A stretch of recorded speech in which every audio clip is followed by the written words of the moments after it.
Okay. Now, coming to the next part, which is, okay, where to find the literature? Okay, if fine, we have decided that, okay, we need to do the review of literature, but then where to find the literature? Is it like, it's not like, there are certain things like, say, first, of course, if you look around, there are books, there are periodicals, there are certain scholarly journals or journal articles, there could be different dissertations or theses, there could be different government documents or even documents by some non-government organizations, or there could be certain conference papers. Okay, so these could be the sources from where you will find the literature. So these will form part of a literature that you'll be reviewing. Okay, now again, there could be different types of reviews. So we talked about the type of literature, right? Now we will be talking about the types of reviews, that in what ways you can review a paper. Say there's a paper written by X person. So how will you review that paper? So again, there are different types of reviews. So it could be historical, okay, where you try to present that, okay, in the sense of time, as in historically, how has this issue developed? Okay, so maybe, for example, again, getting back to the same area, if you'll talk of, say, role of gender in household work, so you can say, okay, 50 years ago this used to happen, or 100 years ago this used to happen. In 20 years, like in the last 20 years, we have observed this kind of shift. So how will you say that? So of course you are reading, say, certain papers, and through those papers, say a paper was written either in, say, 19th century, okay, or 20th century, or by a person who wrote it now, but in historical context. So by looking at these papers from different periods, you can say that, okay, this is how this thing has developed. This is how there has been developments in this area. Okay, so this could be a historical way of putting reviewing a literature. There could be, again, methodological way, theoretical way. There could be contextual way as well, that you put it in a broad context, okay, in a larger body of knowledge, that, okay, how your study will link to whatever is available. Okay, so there could be different types of reviews as well. Now, coming to the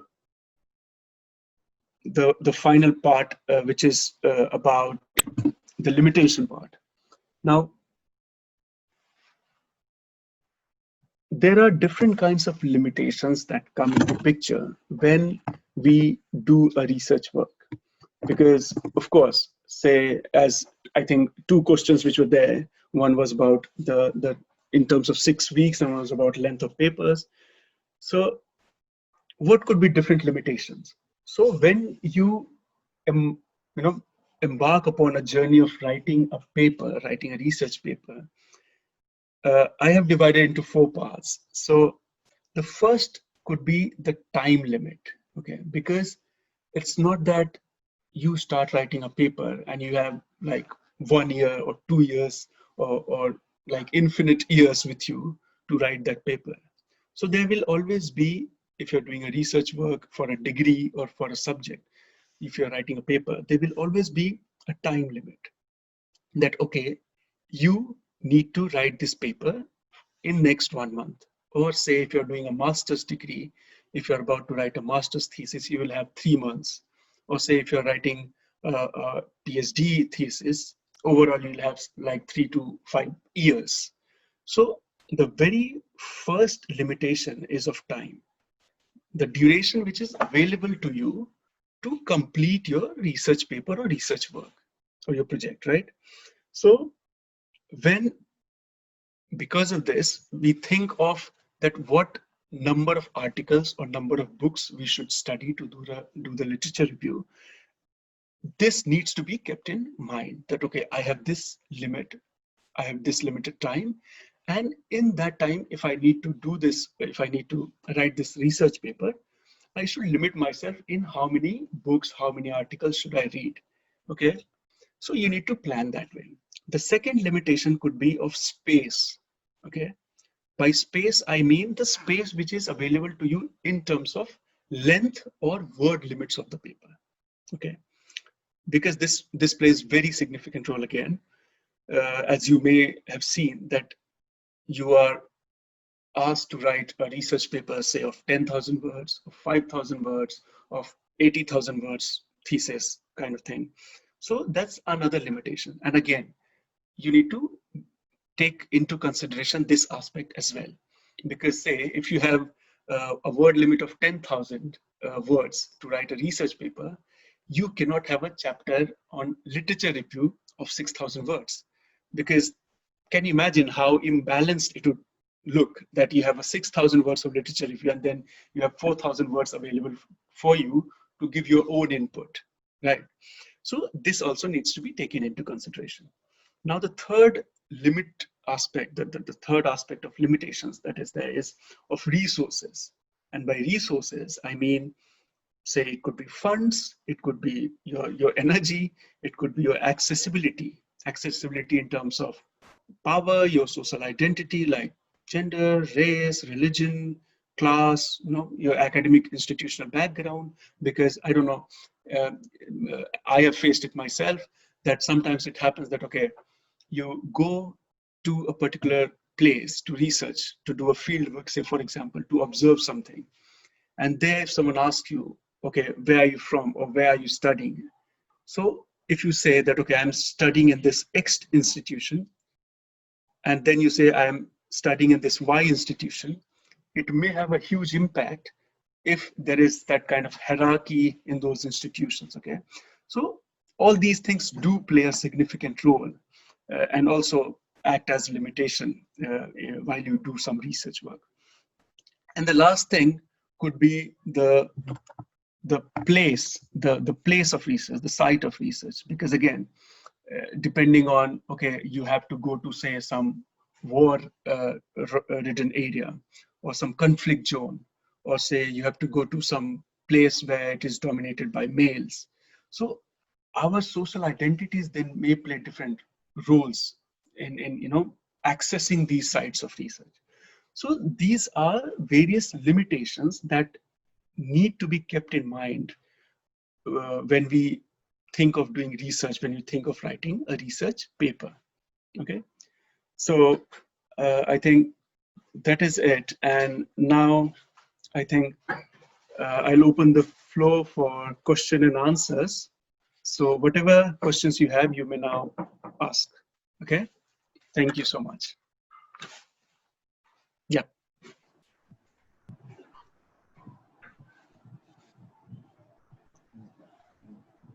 And Kaji, you can again moderate.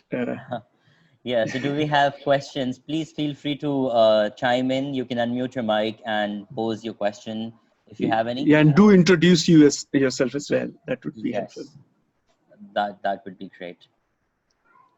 Yeah, just out of curiosity, I don't know if I skipped it myself, but yeah, what exactly was the response to the question which said that sometimes the articles are too long, and exactly. So I mean, I don't know if you could just revisit the answer, perhaps. Yeah, exactly. I actually want like to ask this again. I'm the one who was asking. Like, the thing is that if you could advise with some strategies, like for example, while going through a paper or a review, there could be some tip in order for me, like, because if I spend time just reviewing every single sentence of the paper, it takes a lot of time. So it could be some strategy or tip that could help me. Yeah, sure. Thank you. So that was Rohan from Egypt. Okay, perfect.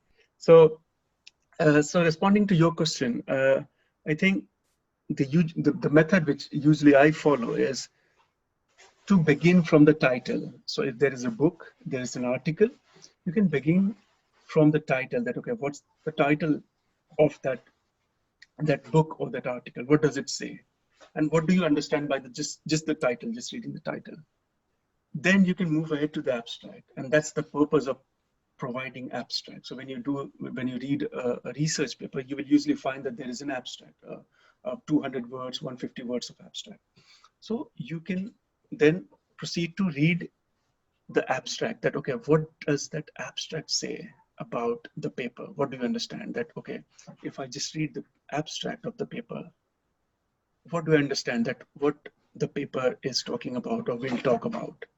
So one could be, so to begin with, it could be title, then you can move on to the abstract, and then you can proceed to read the main content of the paper.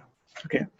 And then the usual method is also to just take notes of it. And there the filtering process begins, that, okay, what should I take as notes? What should I not take as notes?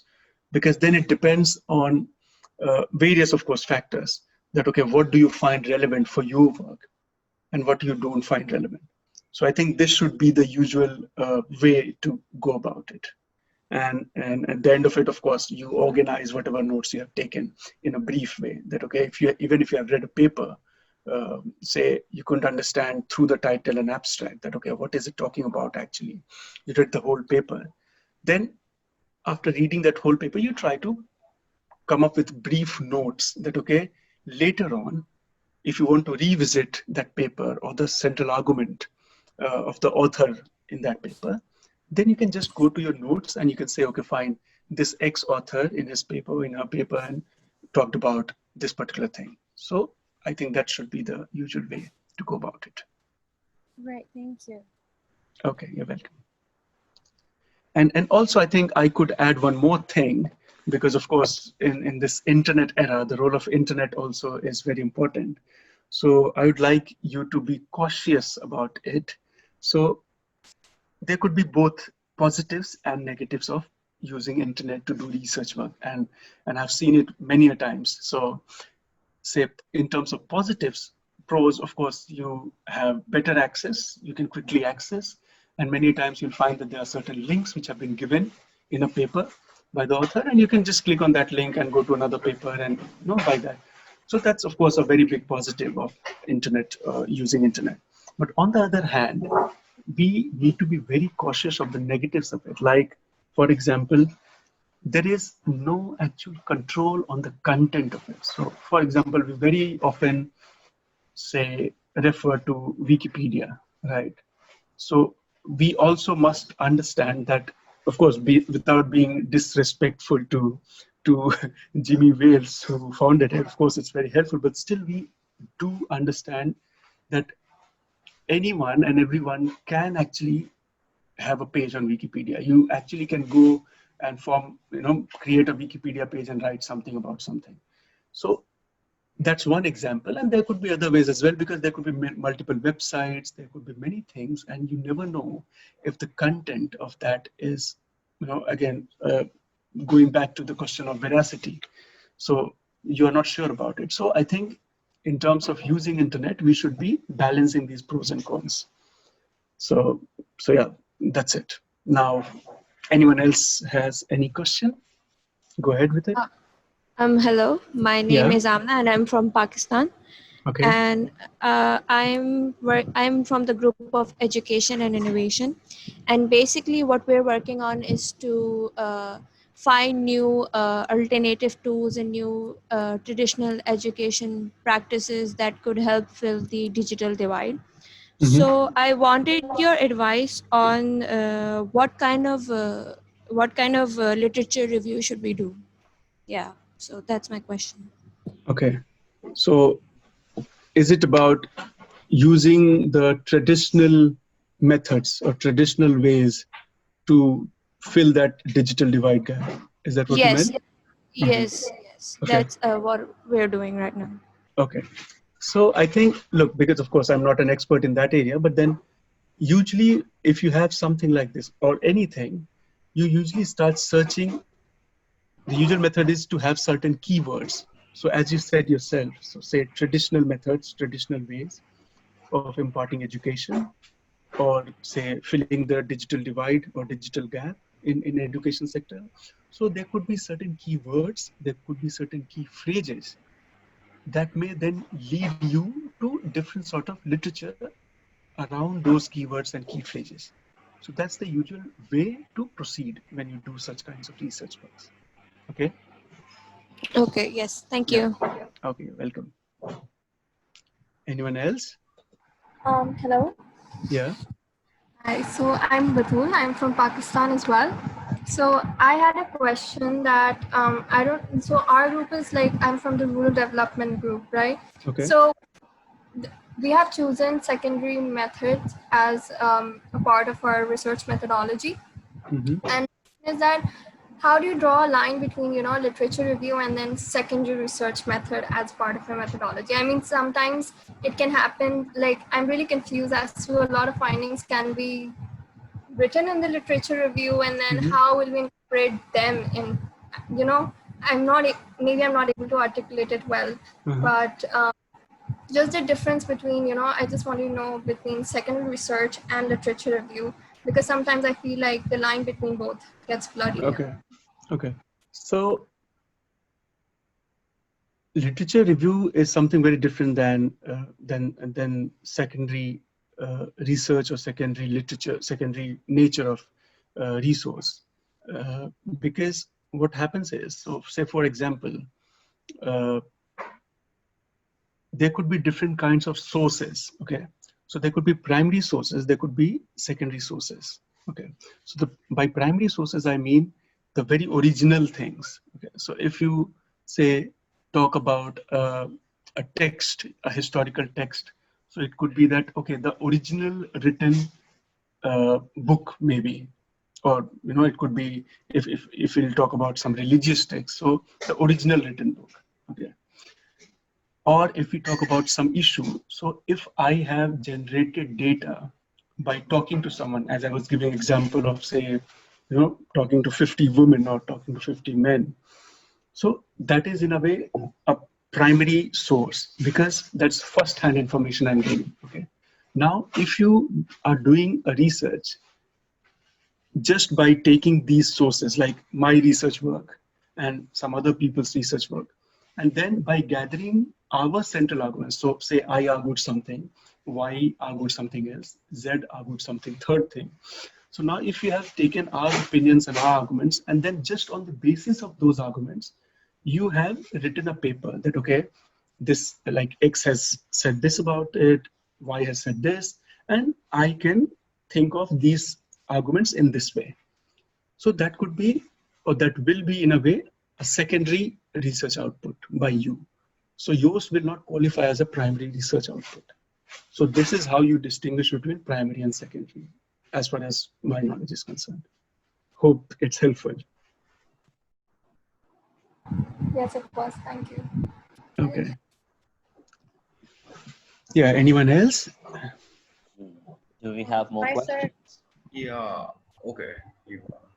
Yeah. I think. All right. Hi, sir. Yes, I'm a root from Pakistan. Yeah, and hi. I really liked your session. Before this, I wasn't too sure about conducting and writing a literature review, but now I feel like I've learned so much more about it and I'm confident about it. Thank you so much. So, sir, my question is related to the review itself. Would you prefer it if it's more in depth, or would you prefer it if it's more horizontal in its nature? So, let's say I'm talking about colonialism. So would you prefer it if I discuss the concept itself and discuss it in depth, or would you prefer it if I go in horizontal, if I cover it broadly across different ages and across different countries? So, look, yeah. No, Is I'm that just it? wondering if my question is clear. Yeah. So if I understood you correctly, so there are various factors that will play their respective roles here. So one could be what you actually want to research on, right? So is it about economic impact of colonialism? Is it about political impact? Is it about social impact? So that will actually govern your whole framework of doing a literature review. And then, of course, as you said, the very concept of colonialism. So that also depends as to what you actually want to talk about. And as I said earlier, that there are various limitations to doing a research that play their different, respective roles. So depending on time, depending on resources, depending on various other factors, it depends as to what exactly you want to gain out of your research work, and how succinctly, as in how precisely, you can give the literature review thing, because of course, if you have say 10 pages to write your research paper, you cannot have 7 pages of literature review, right? So you will need to think of all these things and then proceed with the literature review. Hope it was helpful. Yes, sir. Thank you. You're welcome.